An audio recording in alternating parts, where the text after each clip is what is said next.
presentación, ¿pueden ver?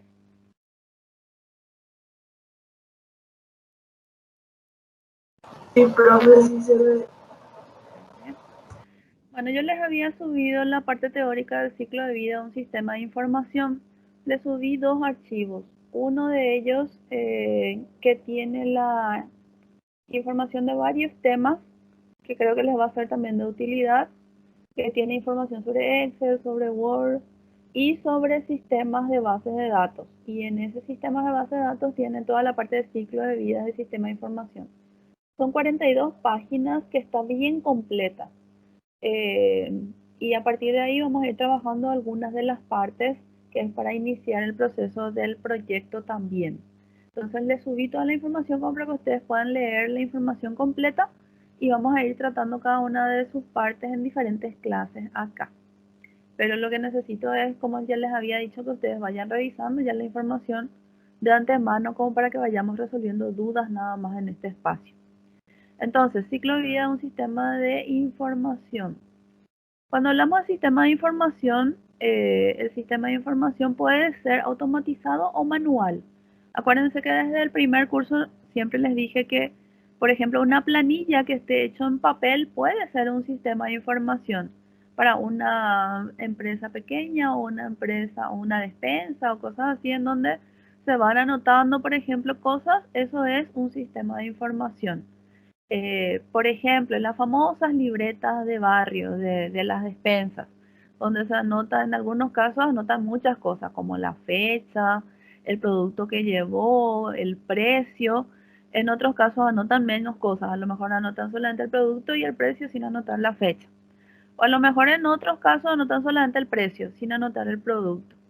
Entonces, esos son diferentes sistemas de información que están hechos de acuerdo a lo que van necesitando las diferentes partes del sistema en ese caso. ¿Está bien?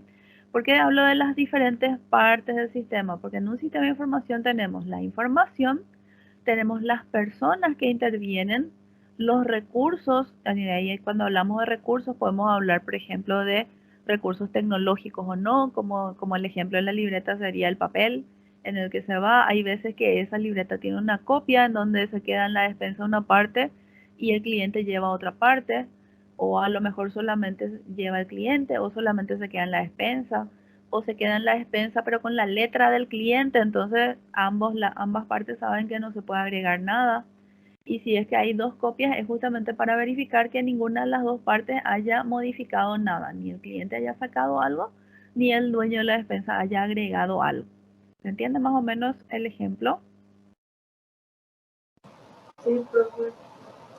Cuando Sí, hablamos de un profe, se sistema, entiende.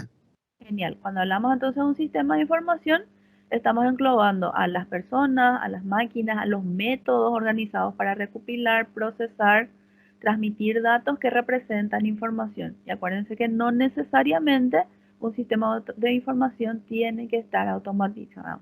Puede ser manual también. Y también incluye las actividades y las técnicas de trabajo para cada una de las partes. Y lo que acompañan o a lo que apuntan es al objetivo de la entidad, que en el caso del ejemplo puede ser la despensa. ¿Se entiende? Entonces, un sistema de información puede trabajar en diferentes ámbitos. El proceso de desarrollo del software, que es para nosotros es el sistema de información, tiene varias fases. La primera fase es la planificación. Después hablamos de una fase de análisis, de una fase de diseño, de una fase de implementación, de otra fase de pruebas, de instalación o despliegue, de uso y mantenimiento. Cuando hablamos de estas fases, ¿les viene algo en mente? Les escucho. ¿De qué les hace acordar esas fases? Cuando hicimos nuestro proyecto para Sí, Incidente y para el juego que nos dijiste, teníamos que seguir justamente ese proceso. exactamente. Por un lado. ¿Y de qué alguna otra cosa que les haga acordar? Aparte de los proyectos, genial los de los proyectos, pero algo más que les haga acordar que tenga esta estructura. Las tareas de algorítmica. Las tareas algorítmicas, ¿por qué? ¿En qué sentido?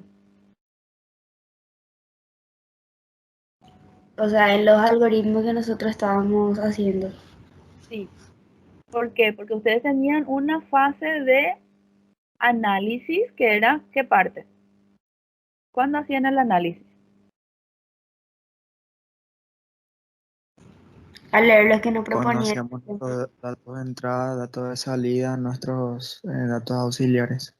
Exacto. Entonces, ahí están haciendo ustedes parte de la planificación del análisis y parte del diseño ya también. ¿Por qué? Porque están diciendo, esto es lo que tengo para trabajar, esto es lo que tengo que hacer y esto es lo que tengo que obtener.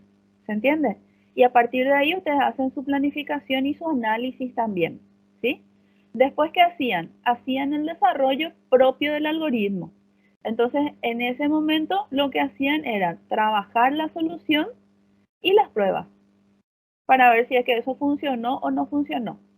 ¿Se entiende? Entonces, cuando nosotros hacíamos los algoritmos, ya hacíamos parte de este desarrollo de software también. Por eso que yo tanto insistía en que saquen esa primera parte. Sin el análisis no podían empezar a trabajar. ¿Por qué? Porque después les va a ser más fácil incorporar las partes que les faltan nada más ya para el desarrollo de un software completo. ¿Estamos? Que de hecho también fue lo que hicimos para los diferentes proyectos del videojuego, los proyectos de promoción, los proyectos de investigación y cosas así ya. Como ya tenían más o menos parte de eso, ya sabían cómo hacer, supongo yo que les fue un poco más fácil trabajar con el resto de las cosas que faltaban. ¿Se entiende esa parte? Sí, profe. Entonces, vamos a centrarnos primeramente en esta planificación, ¿sí? La planificación, que es la primera de las fases con las que tenemos que trabajar para el desarrollo de un sistema, también tiene sus partes, digamos. Entonces, esta planificación tiene algo que se llama delimitación del ámbito del proyecto. Cuando hablamos de delimitar el ámbito del proyecto, ¿alguien ya leyó el material que les envié y ya sabe de qué estoy hablando?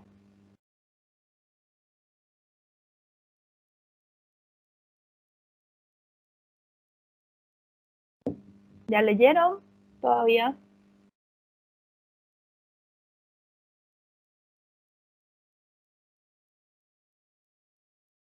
Parece que no. Bueno, para la próxima tienen que leer ya sus materiales antes. Cuando hablamos de delimitación, estamos hablando de elaborar un material, un documento que sería como un anteproyecto, ¿sí? Después van a ver ustedes con más detalle cómo se hace y qué es lo que tiene que incluir, pero es como un anteproyecto así cortito. Entonces, cuando hablamos de delimitación, estamos hablando de una o dos páginas donde tenga ya la información preliminar, digamos, del proyecto. Después también se hace, aparte de esta delimitación, se hace un estudio de viabilidad que tiene que trabajar con tres aspectos: la viabilidad técnica, la viabilidad económica y la viabilidad legal. ¿Alguien sabe lo que significa viabilidad?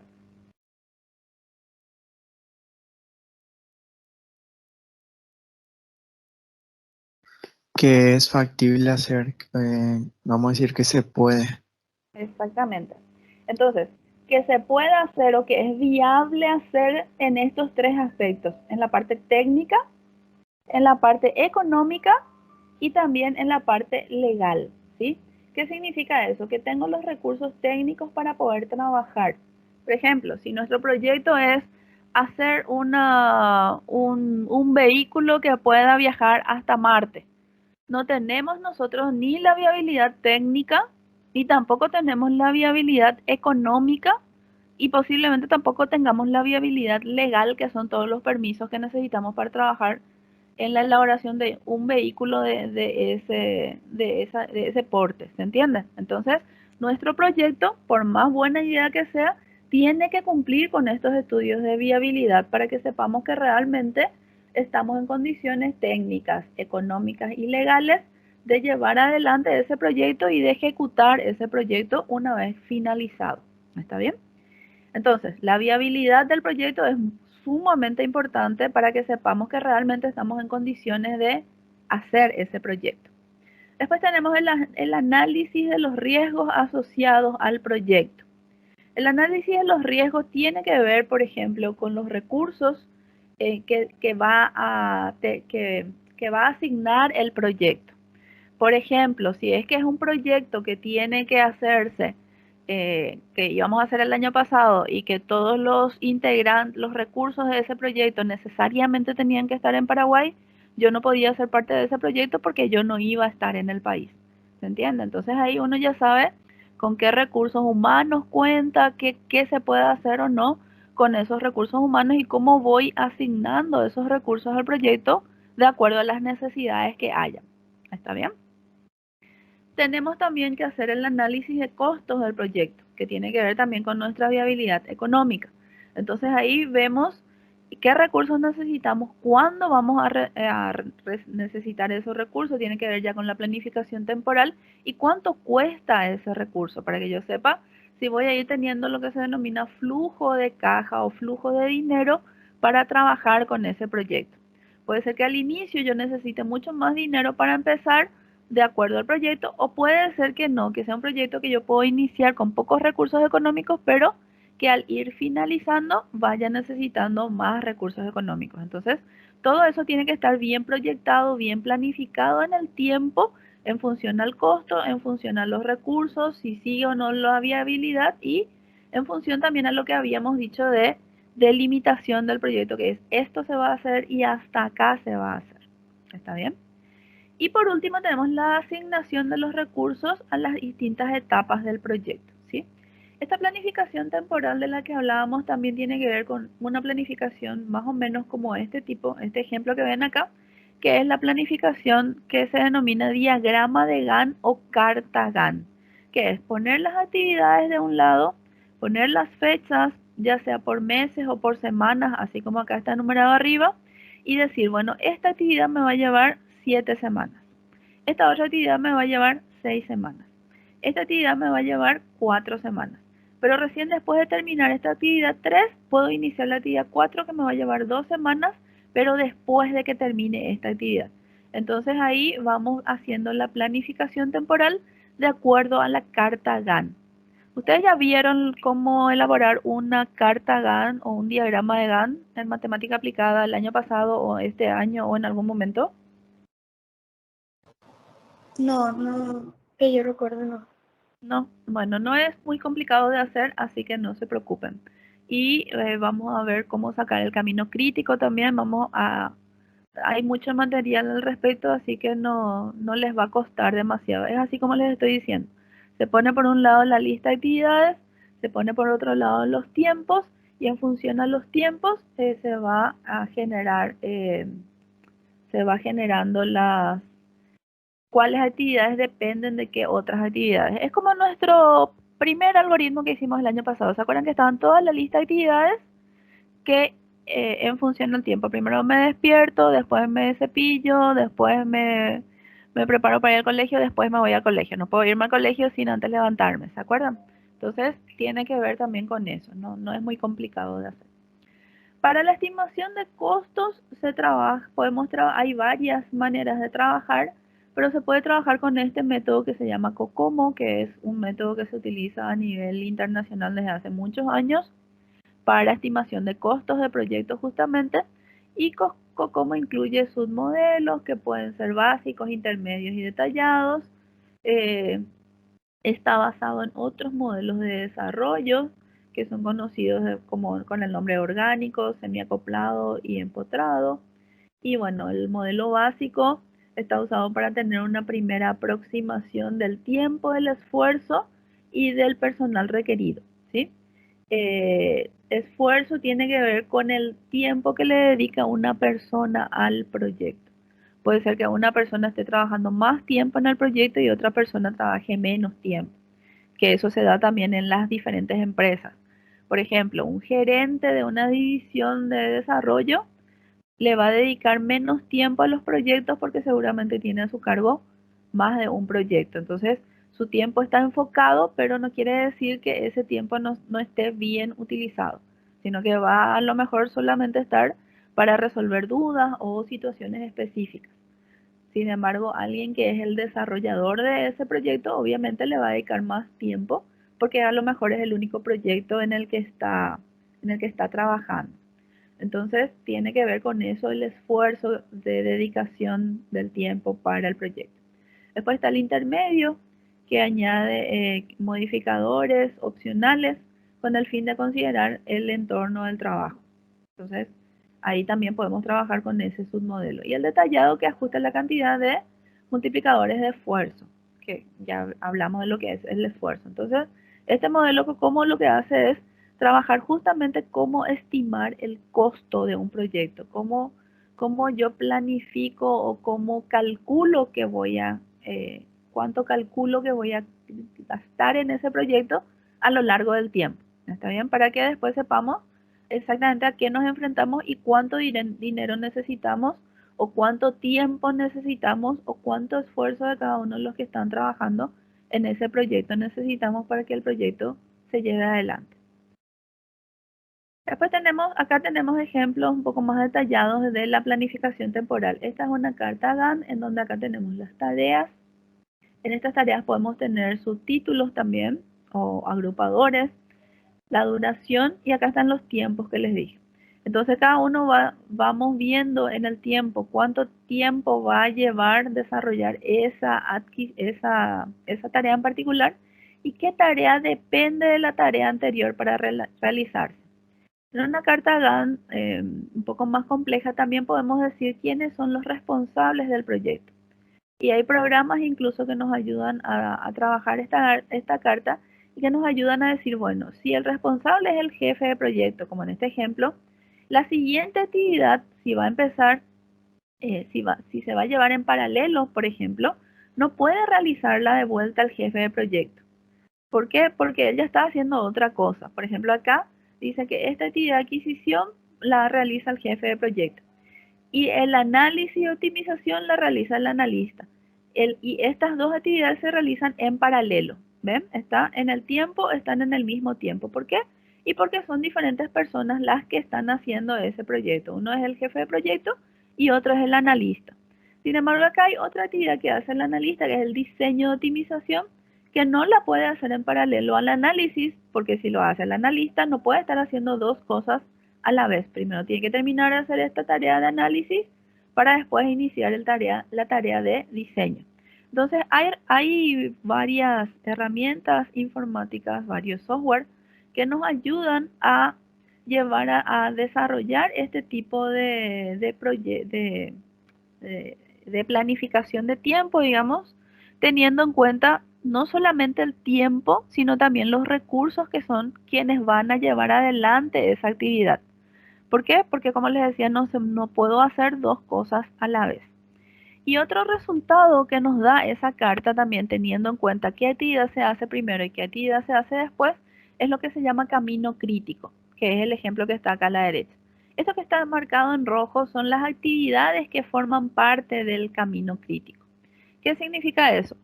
Que estas actividades que están en azul de alguna manera se pueden retrasar sin afectar al tiempo total que se le va a dedicar al proyecto. Sin embargo, estas actividades que están en rojo no se pueden atrasar, porque si se llegan a atrasar, estas actividades lo que van a hacer es afectar al tiempo total del desarrollo del proyecto. Por eso se llama que forman parte del camino crítico. ¿Está bien? Hay varias fórmulas matemáticas que se utilizan para hacer estos cálculos, o también está el diseño visual, en donde podemos ir asentando así manualmente cada uno e ir viendo cuáles son las que se hacen una después de la otra, y en base a eso ir utilizando algunas fórmulas para evaluar cuáles son las actividades que forman parte del camino crítico. O, como les dije, trabajar con software que ya nos hacen todo el trabajo. Ahora, lo que nosotros sí tenemos que hacer es cargar todas las actividades, decir en qué momento se van a realizar y qué actividad depende de la otra actividad. Eso no hay ningún software que pueda hacer. Ese es el trabajo nuestro como analistas de sistemas. ¿Está bien? Entonces, una vez que hagamos eso, que tengamos esos datos, sí podemos incluirlos todos dentro, cargar todo dentro de un software, y el software nos va a arrojar la planificación en el tiempo y cuándo se va a empezar y cuándo se va a terminar cada una de las actividades y también el proyecto en general y cuáles son las actividades que forman parte del camino crítico. Pero nosotros tenemos que cargar las actividades y los tiempos en los que va a llevar y los tiempos en los que se van a desarrollar y quiénes son los recursos que van a ser responsables de llevar adelante esa actividad. ¿Hasta ahí se entiende?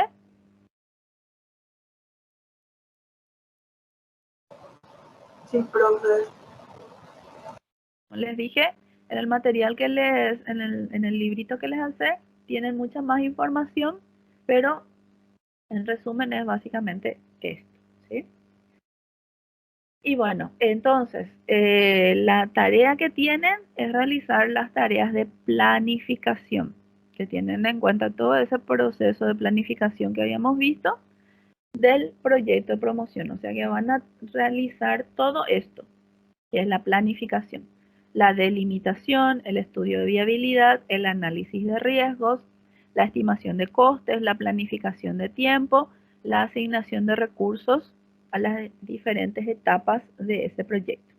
Eso es lo que tienen que hacer para el proyecto de promoción. Esa es la tarea que tienen en el equipo proyecto de promoción.